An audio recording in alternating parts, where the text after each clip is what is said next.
ناظرین، اس وقت ہم ایک اہل خانہ کے ساتھ موجود ہیں جن کے فرزند کو عید والے دن جو بم دھماکہ ہوا ہے اس نے شہادت پائی. اس کی والدہ محترمہ میرے ساتھ موجود ہیں. ان سے گفتگو کرتے ہیں اور ان سے پوچھتے ہیں کہ ان کے کیا تاثرات ہیں. یقیناً ایک جوان سال بیٹے کو کھونے کے بعد کوئی بھی ماں باپ اس اسٹیٹ آف مائنڈ میں نہیں ہوتے کہ شاید وہ کوئی گفتگو کر سکیں اور ان کے نقصان کا ازالہ، ان کی زندگی کی جمع پونجی جو اولاد کو کہا جاتا ہے، وہ بڑا ہی ڈیفیکلٹ ہوتا ہے. وہ شاید کبھی بھی واپس نہ آ سکے. ہم چاہے اس پر کتنی ہی بات کر لیں یا کتنے ہی آنسو بہا لیں، وہ واپس نہیں آ سکتے. ان کی والدہ سے گفتگو کرتے ہیں. کیا ہوا تھا؟ عید کے دن مظہر شاہ بہت خوش تھا. پہلے انہوں نے نہایا، پھر ہم شفا خانہ جا کر، آج میرا ڈیوٹی ہے، ڈیوٹی میں جا رہی. پھر یہاں سے جیسے ہی نکلا 5 منٹ کے بعد دھماکہ ہوا. ہم سب نکل گئے اس کے پیچھے. بہت ڈھونڈا مگر مظہر شاہ نہیں ملا، آج تک نہیں ملا.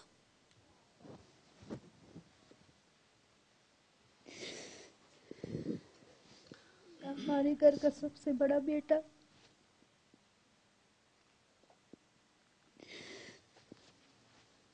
ہم کو بالکل یقین نہیں آتا کہ مظہر شاہ ہمیں ایسے ہی چھوڑ کر چلا جائے گا. ہمیشہ میں یہی کہتی ہوں، مظہر شاہ کہاں چلے گئے ہو؟ ہمیں چھوڑ کر کہاں چلے گئے ہو؟ ایک مرتبہ مجھے دکھاؤ اپنی شکل. مظہر نہیں ہے. میں سارا دن اس سے باتیں کرتی رہتی ہوں گھر میں. مجھے بالکل یقین نہیں ہے کہ مظہر شاہ شہید ہو گیا ہے. اس کا والد بیمار ہے، 2 سال سے کمرے میں بند ہے. آپ کے گھر کا واحد کفیل تھا. جی. کیسے گزارا پورا کرتے؟ پہلے مظہر شاہ بھی جاب کرتا تھا، اس کا باپ کا پنشن بھی آتا تھا.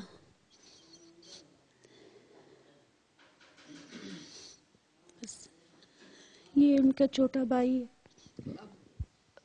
مطلب آپ نے مجھے بتایا کہ آپ کی چھوٹی چھوٹی بچیاں بھی موجود ہیں. یہ چھوٹا سا بچہ اس کا چھوٹا بھائی ہے. اب کیسے زندگی گزاریں گے اگر مظہر شاہ کے والد بھی اس جاب پہ نہیں ہے؟ کیسے گزارا پورا؟ بس کیا کریں. ان کا انکل بھی ہے، ہم لوگوں کا مدد کرتا ہے ہمیشہ. جی جی.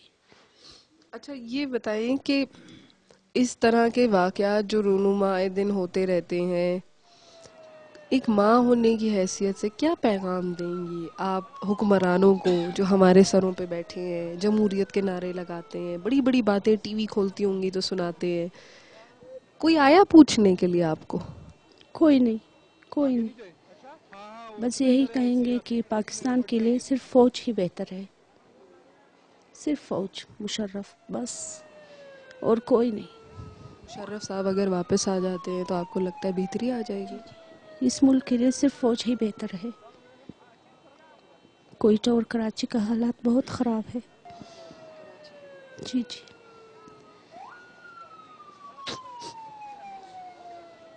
ناظرین، میرے ساتھ مظہر شاہ کی والدہ موجود ہیں.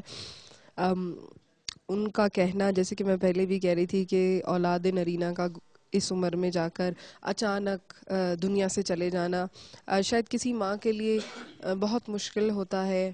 They can never get over it in life. It is very difficult to fulfill that particular child's position in life.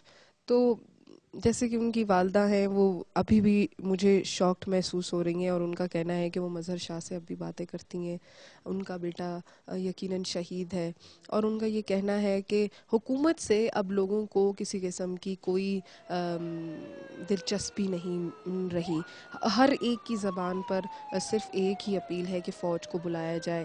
وہ فوج پہ بھروسہ کرتے ہیں، وہ اپنی آرمی کو اپنا مسیحا سمجھتے ہیں.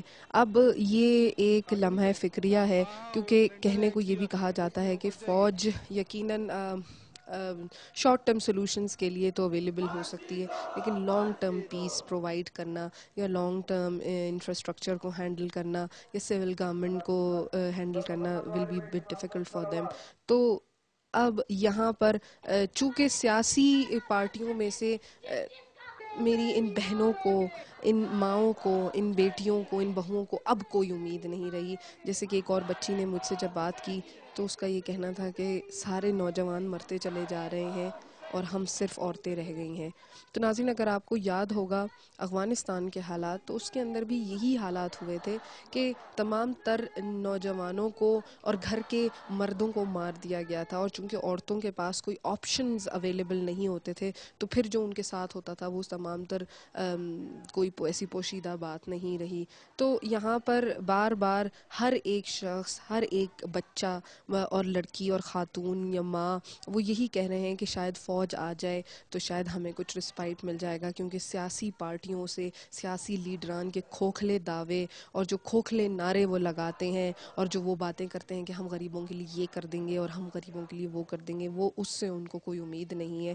شاید ہمیں بھی کوئی امید نہیں ہے، کیونکہ چیخ چیخ کر باتیں کر لینا، ٹاک شوز کے اندر بیٹھ کر پوائنٹ پروف کر لینا، لیکن وہ سب باتیں کر کے 36 منٹس کے بعد جب ٹائم اوور ہو جاتا ہے تو وہ ہنستے ہوئے چلے جاتے ہیں اور سچویشن وہیں کی وہیں ہوتی ہے. نہ جانے کوئی کب کون آئے گا اور ہماری خاطر، اس غریب قوم کی خاطر جس کو صرف امن و امان اور 2 وقت کی روٹی درکار ہے، ان کے لیے کوئی سوچے گا، ان کے لیے کوئی ایکشن لے گا. ناظرین، یہ معصوم بچہ جو اپنے شہید بھائی کی تصویر لے کر بیٹھا ہوا ہے اور بار بار مسکراتا چلا جاتا ہے، اس معصوم فرشتے کو شاید اس چیز کا اندازہ بھی نہیں کہ اس کے بھائی کی اس کی زندگی میں کیا اہمیت تھی، اور اس کے چلے جانے کے بعد اب اس کا فیوچر کتنا انسیکیور ہو چکا ہے. جب اگر اس کا بڑے بھائی کا سایہ اس کے سر پر ہوتا تو زندگی میں اس کے پاس اس بات کی گارنٹی ہوتی کہ اس کو پڑھایا لکھایا جائے گا، اچھے کپڑے پہنائے جائیں گے اور وہ زندگی میں آگے بڑھ سکے گا. لیکن اب چونکہ اس کا بڑا بھائی اس دنیا میں موجود نہیں ہے تو اس معصوم بچے کو اس چیز کا اندازہ ہی نہیں ہے کہ اس کے اوپر کیا بیت گئی ہے. شاید صرف اس کا اندازہ اس کی ماں کو ہے، کیونکہ جس انداز میں آج بھی وہ اپنے بیٹے کو یاد کر رہی ہیں اور جس انداز میں ان کا یہ کہنا ہے کہ وہ اس سے باتیں کرتی ہیں. میں ایک ماں ہوں، مجھے اس چیز کا اندازہ ہو سکتا ہے کہ ایک ماں ایک معصوم بچے کو کس طریقے سے جنم دیتی ہے، کس طریقے سے پال پوس کر بڑا کرتی ہے اور کن تکالیف سے معاشرے میں گزرنا پڑتا ہے اور اپنی اولاد کے منہ میں نوالا ڈالنا پڑتا ہے. لیکن کتنی آسانی سے یہ ظالم لوگ چند منٹس میں آ کر ہماری زندگیاں ویران کر کر چلے جاتے ہیں، ہمارے گھر ویران کر کر چلے جاتے ہیں اور صرف پاکستان میں قبرستان آباد کر رہے ہیں. چاہے وہ کراچی ہو، چاہے وہ صوبہ خیبر پختونخوا ہو، چاہے وہ سندھ ہو یا بلوچستان ہو یا پنجاب ہو. بم دھماکے ہونا، ٹارگٹ کلنگ ہونا، مسخ شدہ لاشوں کا ملنا، اغوا برائے تاوان کے واقعات کا رونما ہونا، یہ ایک افراتفری کی سٹیٹ کو پوائنٹ آؤٹ کرتے ہیں. اور جو بھی سیاستدان بیٹھ کر دعوے کرتے ہیں اور بڑے بڑے وعدے کرتے ہیں لیکن آج تک کسی نے ڈیلیور نہیں کیا، صرف باتیں کر کر چلے جاتے ہیں. اور ان معصوم بچوں کا جن کے بھائی یا باپ اب دنیا میں نہیں رہے، ان کو کوئی بھی پوچھنے نہیں آئے گا. اس سلسلے میں کچھ کہنا، جس کا ایسا جواں گھر سے بالکل صحیح سلامت ہنستے کھیلتے ہوئے نکلائی اور مجھ سے وعدہ کر کے گیا تھا کہ میں 5 منٹ میں واپس آؤں گا اور دونوں اکٹھے چلیں گے. ہم نے جانا تھا سسر کے گھر ان سے عید ملنے، تو 8:45 بجے کے قریب وہ گھر سے نکلے. بہت خوش تھے وہ. 9 بجے کے قریب دھماکہ ہوا، بلاسٹ. تب سے ہم لوگ مدرسہ کے انتظار میں بیٹھے ہیں، واپس نہیں آئے. میں حکومت وقت سے یہ پوچھنا چاہوں گا کہ کب تک اس طرح کتنے اور مدرسہ شہید ہوں گے؟ ہمیں کب ملے گی پروٹیکشن؟ اس ملک میں پہلے روزگار کا مسئلہ، اب تو جان کے بھی لالے پڑ گئے. میں آخر صوبائی حکومت اور وفاقی حکومت دونوں سے یہ پوچھنا چاہوں گا کہ یہ کس مرض کی دوائیں، آخر یہ کیا کر رہے ہیں، یہ کیوں بیٹھے ہوئے؟ جس طرح میری بابی نے کہا ہے کہ اس سے تو فوج لاکھ درجے بہتر.